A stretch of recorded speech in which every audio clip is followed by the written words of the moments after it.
गणेश ही मानाची देवता आहे. कोणतंही शुभ कार्य आपल्याला करायचं असेल तर सर्वात आधी श्री गणेशाला नमन करावं. मग आपलं कोणतंही कार्य निर्विघ्नपणे पार पडतं. विठ्ठल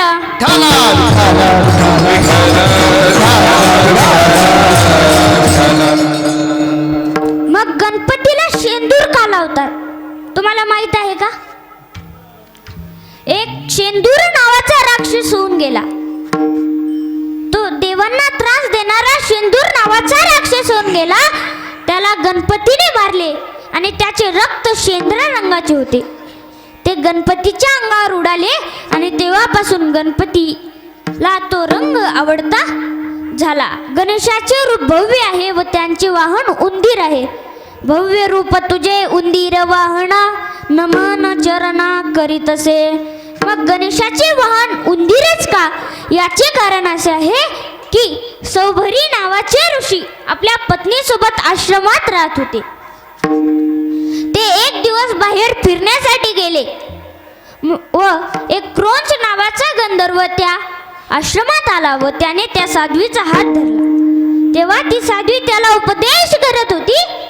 तेवढ्या सौभरी ऋषी तिथे आले व त्यांनी त्या गंधर्वाला शाप दिला की तू उंदीर होशील. मग तो तत्काळ उंदीर झाला. एक पराशर नावांचे ऋषी होते. त्यांच्या आश्रमात तो राहू लागला. तिथे तो धान्याची नासडी करत होता. त्या आश्रमात श्री गणेश बालकाच्या वेशात राहत होते. श्री गणेशांनी त्याचा नाश केला. पण उंदरांनी श्री गणेशाला उशाप मागितला व म्हणाला मी तुमच्या जवळ राहावे म्हणून आपण मला आपले वाहन करावे. तेव्हापासून गणेशाचे वाहन उंदीर आहे. गणेशाचे नुसते नाव जर घेतले तर सर्व दोष जळून जातात आणि कळी काळही थरथर कापतो. नाम घेता तुझे दोष जळताती कळी काळ कापती तुझी नामे. मग गणेशाचे नुसते नाव जर घेतले तर सर्व दोष जळून जातात आणि गणेशाची कृपा जर आपल्यावर झाली ना तर आपल्याला 14 विद्या प्राप्त होतात आणि मुक्याला सुद्धा वाचा फुटते. मग आपण जर देवावर भार सोपविला तर देव आपल्यावर कृपा करतो. आपले गणपती बाप्पा पण तसंच आहेत. आपलं भाग्य आहे की आपल्या गावामध्ये उजव्या सोंडेचा गणपती आहे. भक्ताचे रक्षण ते गणपती बाप्पा करतात. विठ्ठल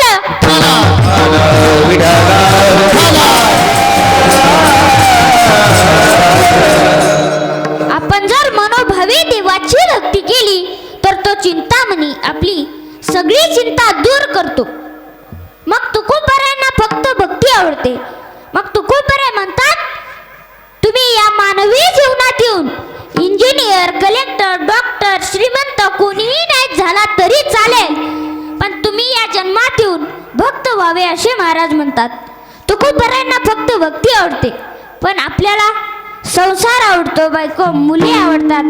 मग तुकोबाराय म्हणतात तुम्हा मला काय आवडते सांगता येत नाही पण मी एकाला विचारलं तुला काय आवडतं तर तो म्हणतो बायको. मग या जगामध्ये लोक काय म्हणतील हे सांगता येत नाही. विठ्ठल विठ्ठल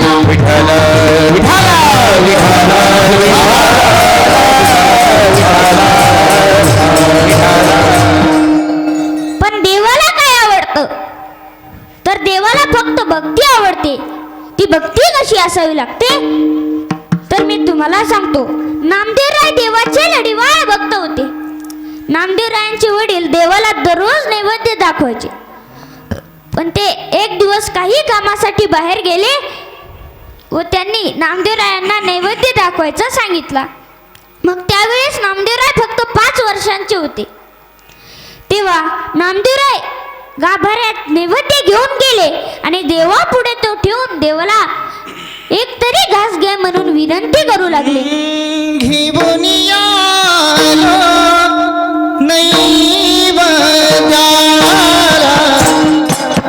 एक तरी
ग्रहण केला नाहीस ना तर मी तुझ्या पायावर डोके आपटून जेवू देईन.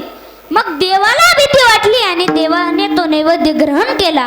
मग भक्ती जर खरी असेल निस्वार्थी असेल, हातीचा मूर्ती जेवी आणि वेद हाताचा मूर्ती जेवी.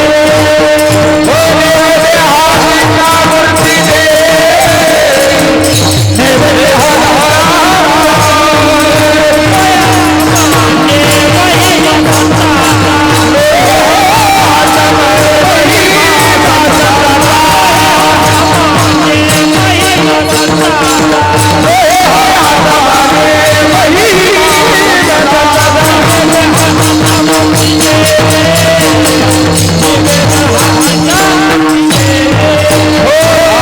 आता तुम्ही सांगा मूर्ती कशी नैवेद्य खाणार. पण आता नामदेवराय हट्टाला पेटले आणि देवाला म्हणायला लागले, हे देवा तू जर माझ्या हातचा नैवेद्य जर ग्रहण केला नाहीस तर मी तुझ्या पायावर डोके आपटून जेवू देईन. मग देवाला भीती वाटली आणि देवाने तो नैवेद्य ग्रहण केला.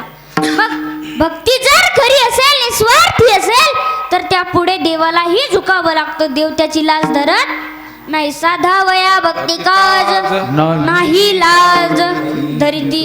एवढंच नाही तर महान भगवत भक्त गोरोबा काका त्यांचा धंदा होता मडके घडवायचा. ते एक दिवस मडके घडवण्यासाठी चिखल तुडवत होते. त्यांचं नामस्मरण चालूच होतं. तेव्हा त्यांची पत्नी पाणी आणण्याकरिता जाताना सांगते, मी पाणी आणण्याकरिता चालले आहे, तेवढं बाळाकडे लक्ष द्या. मग ती पाणी आणण्याकरिता निघून जाते. पण गोरोबा काकांचं नामस्मरण मात्र चालूच असतं. त्यांना काही समजलं नाही. मग थोड्या वेळानंतर ते बाळ त्या चिखलाजवळ येऊन बसलं तरी त्यांना समजलं नाही. मग ते बाळ त्यांच्या पायाखाली तुडवलं गेलं तरी त्यांना समजलंच नाही. मग त्यांची भजनी गायणी गोरोबा रंगले, ही भजनी गायणी गोरोबा रंगले. झाले विठोबाचे पाय, नवलाची गोड ऐके सखे बाई, नवलाची गोष्ट ऐके सखे बाई. कुंभारान बाळ उडविले बाई, नवलाची गोष्ट, नवलाची मग त्यांची पत्नी पाणी घेऊन आली व तिने ते बघितलं आणि ती मोठ्याने ओरडली आणि म्हणाली, अहो तुम्ही कसले बापा, स्वतःने स्वतःच्या मुलाला मारून टाकलं. मग गोरोबा काकांना जाग येते व ते म्हणतात, ते विठ्ठलाय माझ्याकडून कळत न कळत काय पाप घडले. तेव्हा त्यांची पत्नी विठ्ठलाला दोष देते. मग तेव्हा आपल्या भक्ताची भक्ती पाहून तो पांडुरंग परमात्मा तिथे प्रगट होतात आणि ते बाळ जिवंत करतात. मग अशीच सर्वश्रेष्ठ भक्त देवाला आवडतात. हेच महाराज अभंगाच्या प्रथम चरणासाठी. हिची थोर भक्ती आवडती देवा, हिची थोर भक्ती आवडती देवा, भक्ती आवडती देवा, हिची थोर भक्ती आवडती देवा,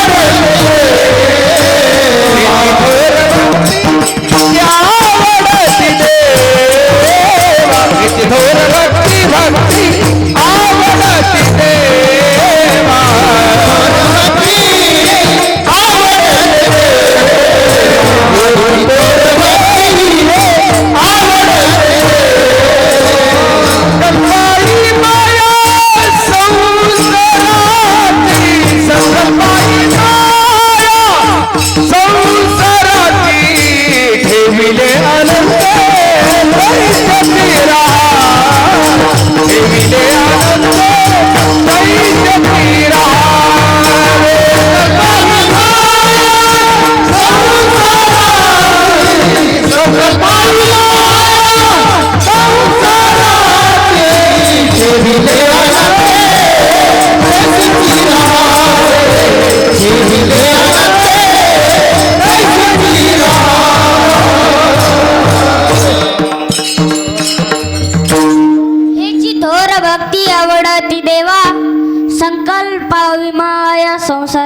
महाराज म्हणतात तसा त्या भक्तासारखा एकनिष्ठ भाव ठेवला तर आपल्यावर संताची, देवाची, समाजाची कृपा झाल्याशिवाय राहणार नाही.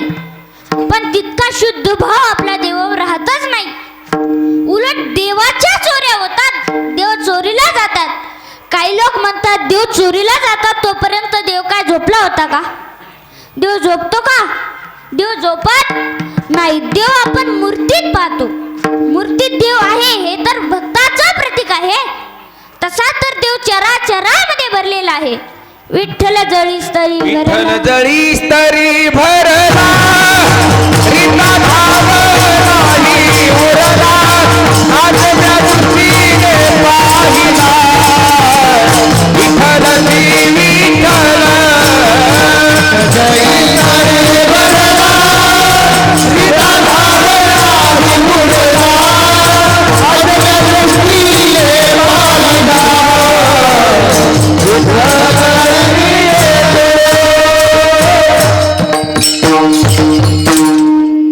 विठ्ठल जळी स्थळी भरला, रीता ठाव नाही उरला. आपण म्हणतो देव दिसत नाही, पण ज्यावेळेस संत जनाईवर खोटा चोरीचा आळ लावला होता त्यावेळेस संत जनाबाई देवाचा दावा करू लागली. तेव्हा ती असा कार्य विठ्ठला तू माझ्या मुळा गाव करी पुजारी माझ देती तुला, गाव करी पुजारी माझ देती तुला. असा कार्य विठ्ठला तो माझ्या मुळावरी, गावभरी लो पुजारी वाकळणी तो गावरी, वाकळणी तो अंगारी, आलोकीचा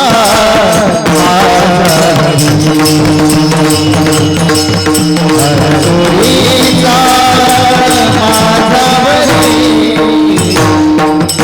दळण दळीले सख्या दळण दळीले सख्या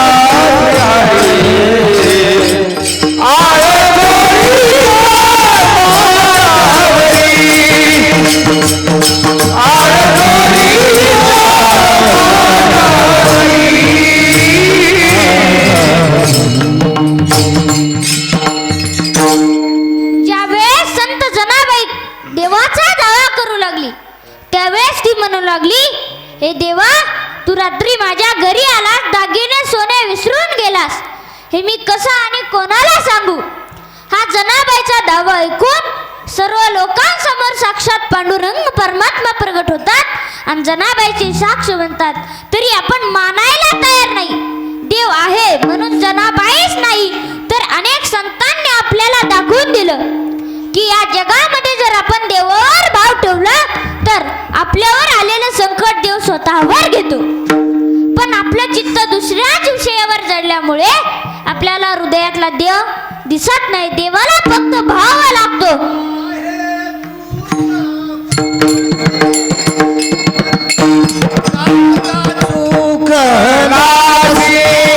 परी तुझा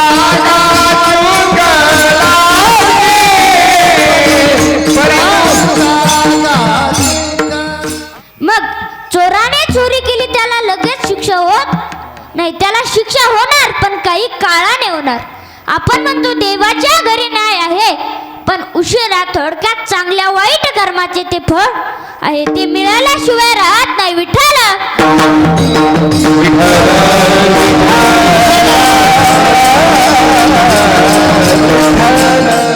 मग तुकोबराय म्हणतात, मी या संसारावरची माया सोडली, संसारावरचा लोभ सोडला आणि मी त्यातून मुक्त झालो. हा संसार कसा आहे तर हा संसार दुःख मूळ आहे.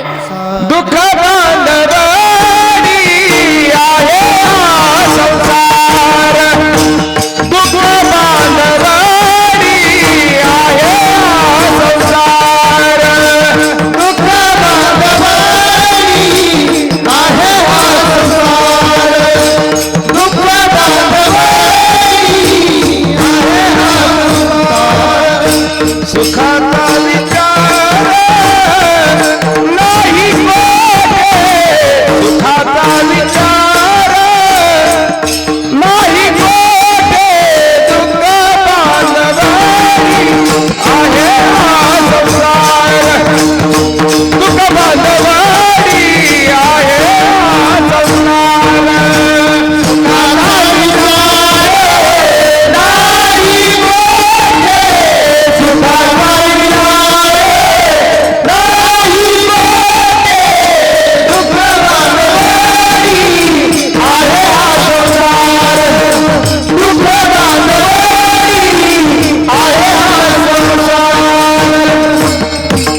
काही साधना केली आणि दिव्य असा अनुभव मला इथे झाला.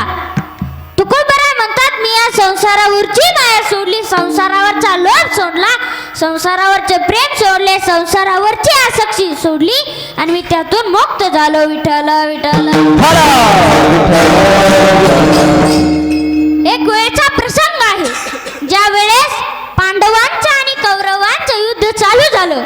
त्यावेळेस अर्जुनाला या संसाराचा मोह झाला आणि तो म्हणाला, देवा मी लढणार नाही. ज्यांनी आम्हाला धनुर्वेद दिला त्या गुरु द्रोणाचार्याला मी मारणार नाही. ज्यांनी आमचा लहानपणीपासून सांभाळ केला त्या भीष्माचार्यांवर मी शस्त्र उचलणार नाही. आमचे चुलते मामा पुतणे सगळे सोयरे यांना मारून मला हस्तिनापूरचे राज्य नको. राज्यावर बसून मला सुख मिळेल का?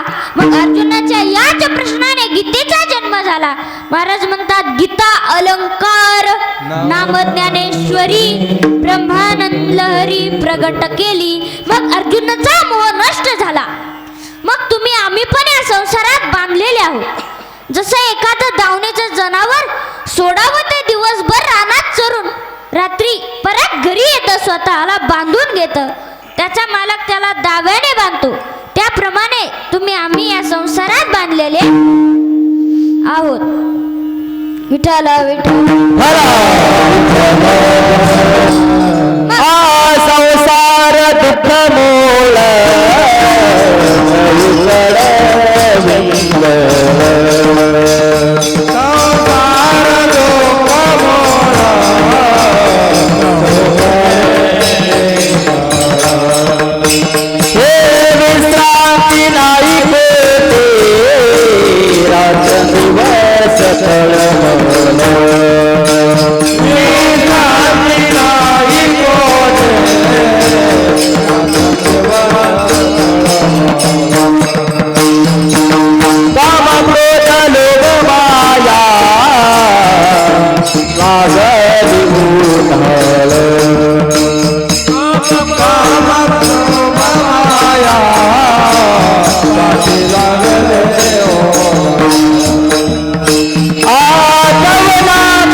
संसार दुःख मूळ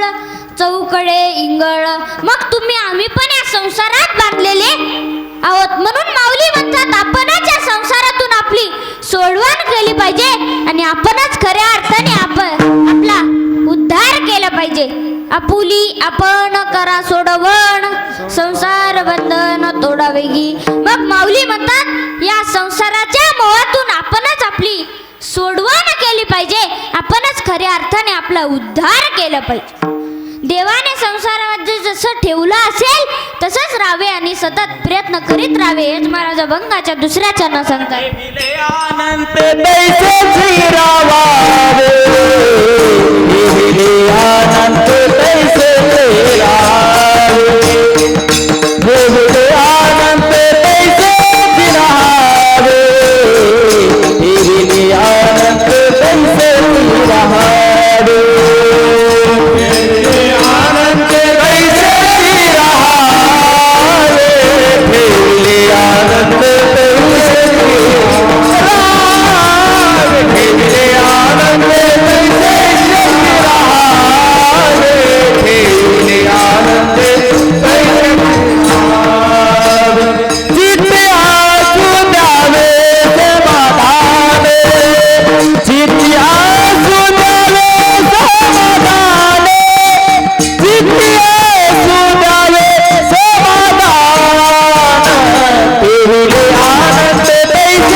समाधान.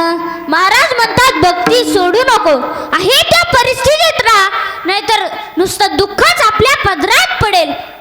तुम्ही म्हणाल महाराज माझी चांगली परिस्थिती आली की मी देवाने हा जो देह दिलाय आपल्याला त्याचं सार्थक करेल.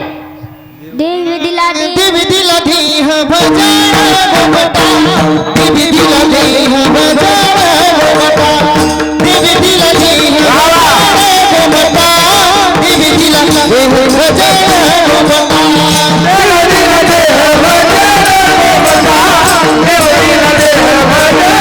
गोमटा देवी दिला देह भजन गोमटा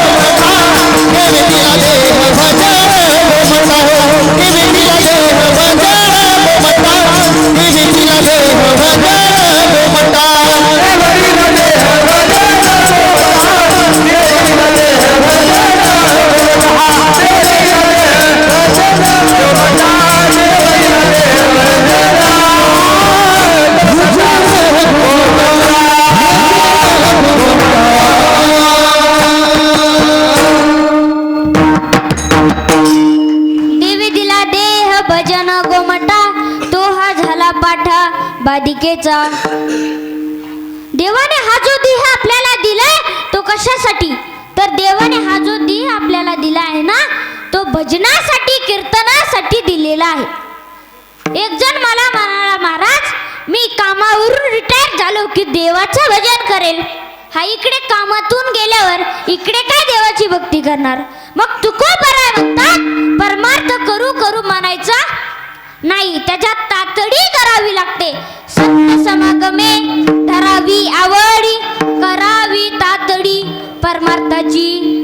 विठ्ठल विठ्ठल.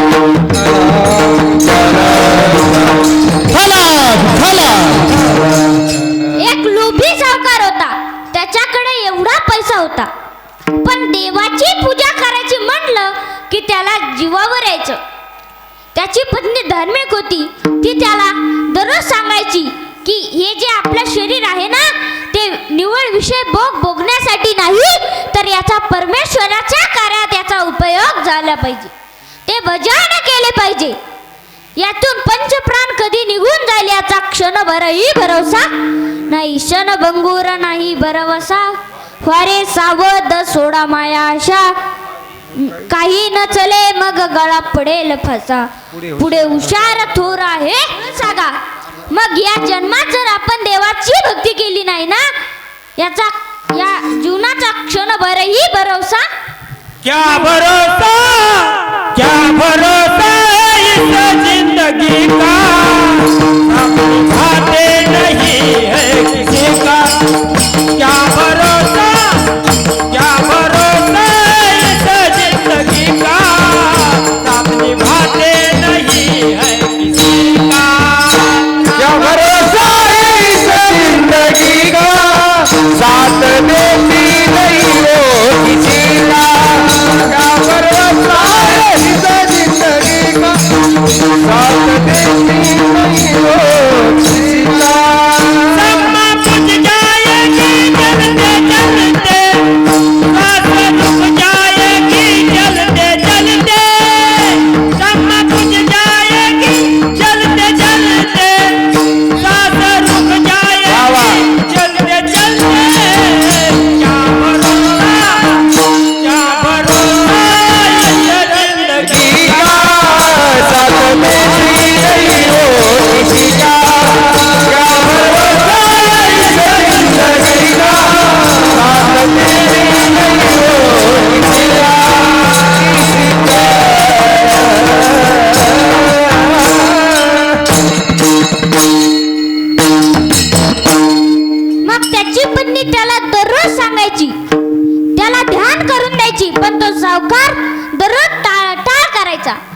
एक दिवस एवढा आजारी पडला की त्याला जागच झालता येईना.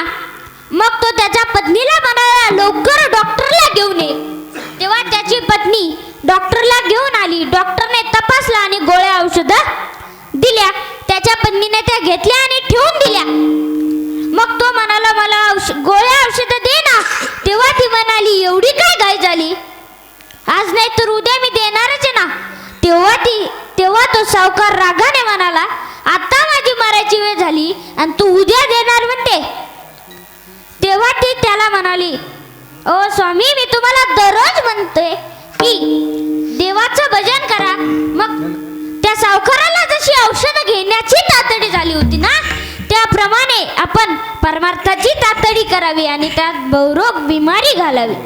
जसे माणसाचे प्रारब्ध कर्म संचित असेल त्याप्रमाणे भोग प्राप्त होत असतात. मग नाहीतर दुःख नुसतं दुःखच आपल्या पदरात पडेल. हेच महाराज अभंगाच्या तिसऱ्या चरणात वाहिला उभेला दुःखाची केवळ वाहिला उभेला दुःखाची केवळ वाहिला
उभेला दुःखाची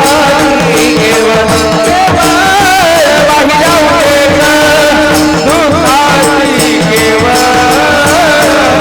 वाहिला उभेला दुःखाची केवळ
संचिताचे.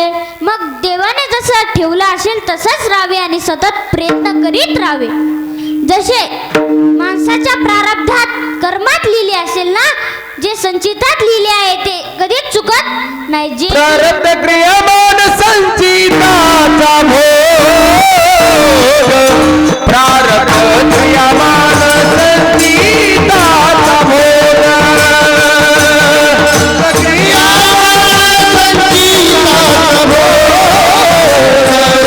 प्रारब्ध क्रियामान संचिताचा भोग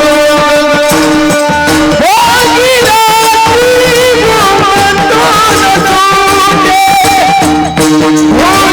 रात्री मन सुटे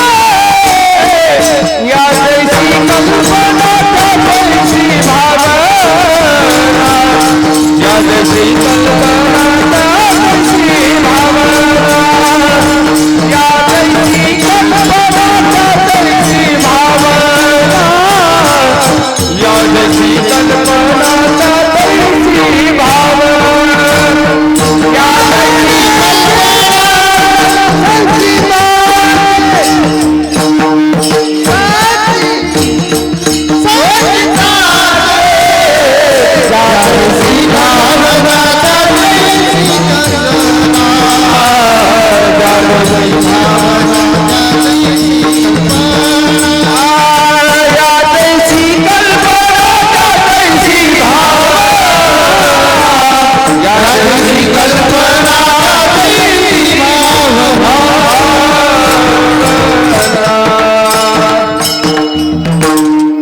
जे आपल्या संचितात लिहिले आहे ना ते आपल्याला कधीच चुकत नाही. जे जे लिहिले संचिती ते ते न चुके कल्पंती. मग जे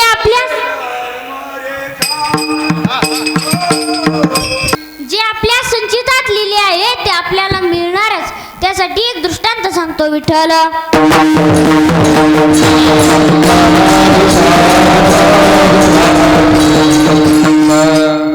एक लोभी सावकार होता. त्याच्याकडे एवढी धन संपत्ती होती.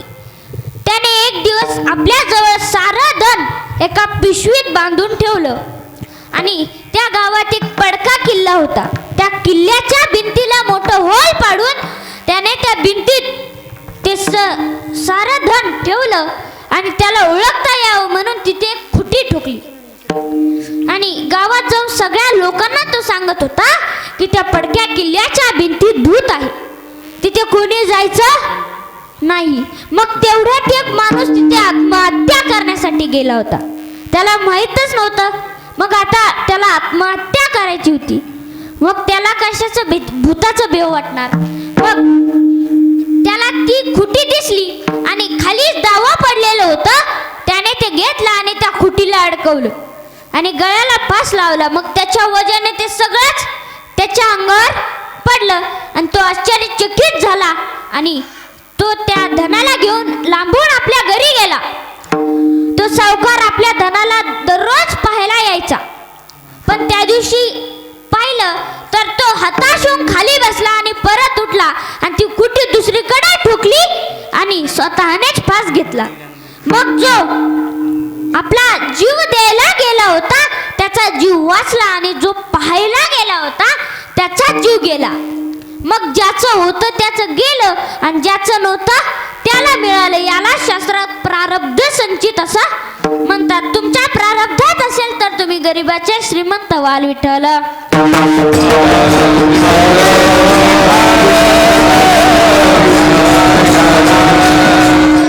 जशी माणसाची प्रारब्ध कर्म संचित असेल त्याप्रमाणे भोग प्राप्त होत असतात. मग तुमच्या प्रारब्धात असेल तर तुम्ही गरिबाचे श्रीमंत व्हाल. पण तुम्ही देवाची भक्ती केली पाहिजे. तुम्ही सत्कर्म करीत असाल, चांगले काम करीत असाल तर तुमचे भविष्य बदलल्याशिवाय राहणार नाही. तुम्हाला कुठल्या ज्योतिषाकडे जाऊन भविष्य पाहण्याची गरज नाही. तुमचे भविष्य आपोआप बदलल्याशिवाय राहणार नाही. मग हे जे दुःख सुख आहे ना ते मानवी जीवनात आहे, त्याचा सर्व भार देवावर सोडावा हेच महाराज अभंगाच्या शेवटच्या चरणात सांगतो. कमळे घालू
वाहू हा संसार देवा पायी ठेविले आनंदे कैसे राय ठेविले आनंदे कैसे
देवापायी तू खूप बरा शेवटी म्हणतात मी माझा संसार देवावर भार घातल्यामुळे आज संसार संपूर्ण आणि आज संसार सफल झाला देवा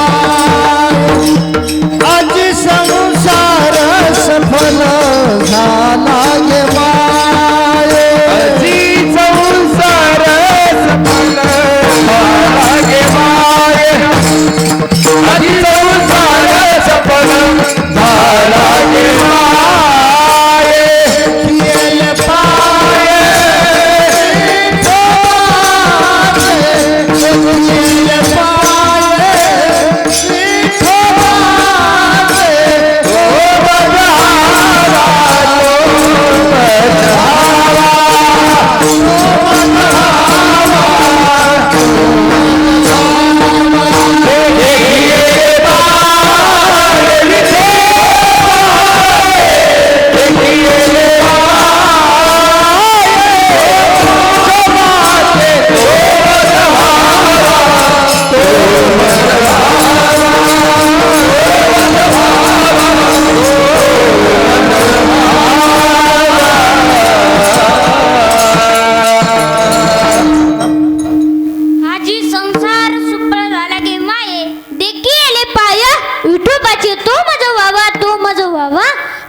पांडुरंग तुकोबराय म्हणतात हे घडले का तर मागे पुढे उभा राही सांभाळीत आली या अगाध निवार आहे. देव भक्ताचे रक्षण करतो, भक्ताचे मागे पुढे उभा असतो. म्हणून सर्वांनी टाळी वाजून त्या पांडुरंगाचे भजन करा. विठोबा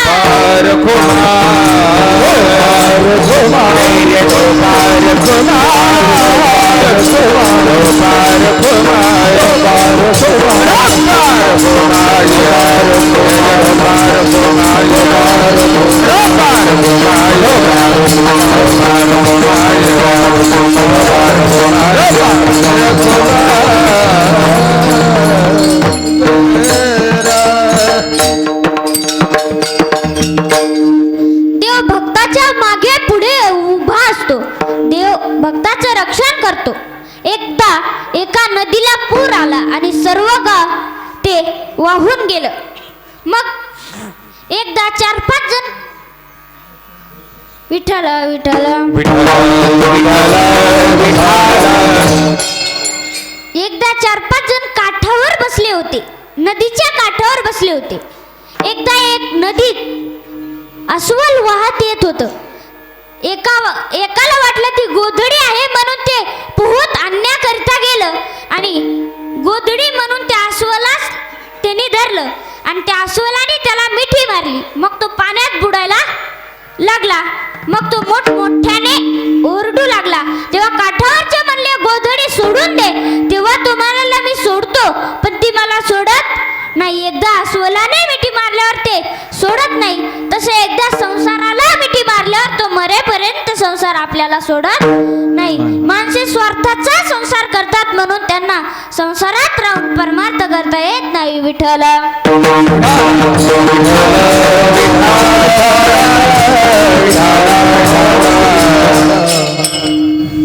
महाराजांनी आपल्याला या अभंगामध्ये भक्तीचा महिमा सांगितला आहे.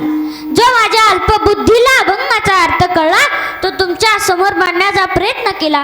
झालेली कीर्तन सेवा सर्व श्रोते सज्जन, मायबाप टाळकरी विनेकरी संशिष्टी यूट्यूब चॅनल माऊलींच्या चरणी, पांडुरंग परमात्म्याच्या चरणी, श्री गणेशाच्या चरणी अर्पण करतो आणि सेवेला इथेच पूर्ण विराम. ज्ञानेश्वर